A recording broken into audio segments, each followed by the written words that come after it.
Bienvenue au Starter du jour pour bien démarrer sa journée. Aujourd'hui, Dieu est avec toi dans la tempête. La parole de Dieu nous parle de cette histoire, c'est Jésus qui la prêche, de deux personnes, un sage et un fou. Et la Bible nous dit que le fou a bâti sa maison sur le sable et lorsque la tempête est arrivée, la tempête a balayé la maison. Alors que lorsque le sage a bâti sa maison sur le roc, lui, lorsque la tempête est arrivée, la maison n'a pas bougé.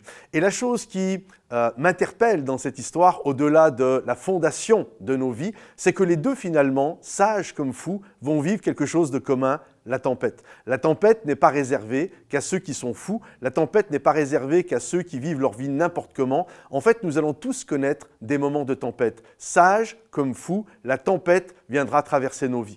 Et il y a toutes sortes de tempêtes dans la vie. Alors bien sûr, quand on parle souvent quand nous pensons tempête, nous pensons cyclone, les éclairs, le tonnerre, la pluie qui tombe, etc. Mais il y a des tempêtes aussi secrètes, indétectables au regard humain. C'est des choses que nous vivons au-dedans de nous, c'est des tempêtes émotionnelles, quelque chose qui nous entraîne dans une forme de dépression. Ça peut être des tempêtes au niveau de notre couple, ça peut être des tempêtes au niveau de notre santé, bref, une tempête financière. Certains, vous ne savez pas comment vous allez finir la fin du mois, d'autres, c'est même la fin de la semaine. Et il y a toutes sortes de tempêtes qui sont là et qui sont totalement indétectables au regard des autres. C'est des tempêtes secrètes. Et je suis persuadé qu'aujourd'hui, de tous ceux qui m'écoutent, beaucoup vivent ces tempêtes secrètes. Et ce qu'il y a de particulier quand nous vivons une tempête secrète, c'est que les gens ne le savent pas, c'est secret. Alors, ils ne nous aident pas. Vous savez, quand, par exemple, vous arrivez à un endroit où il pleut beaucoup, s'il y a votre ami qui est dans la voiture d'à côté, vous êtes garé sur un parking et qu'il a un parapluie, qu'est-ce qu'il va faire? Automatiquement, il va venir vous abriter.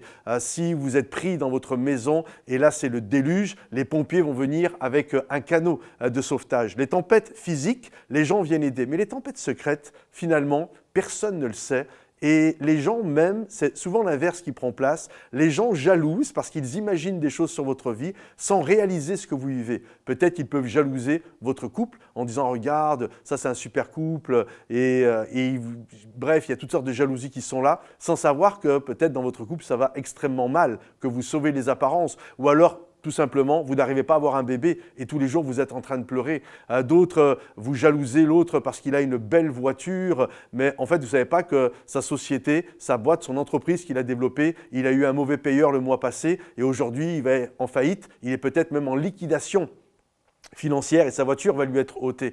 Vous voyez, il y a des tempêtes, les gens ne le savent pas, c'est des tempêtes secrètes. Job a dit ceci, « Je t'ai cherché, Dieu, tu es où ?» Il y a une minute, tu étais là. Puis maintenant, tu es où?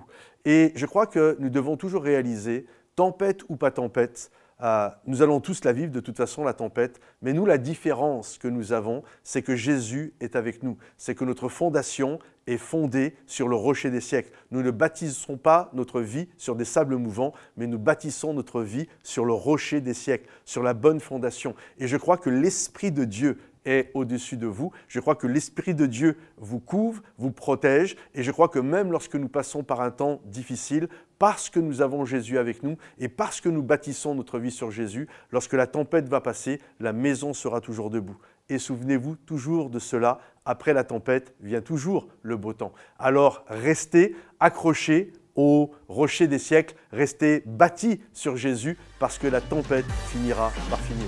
Que Dieu vous bénisse mes amis et à bientôt. Bye bye.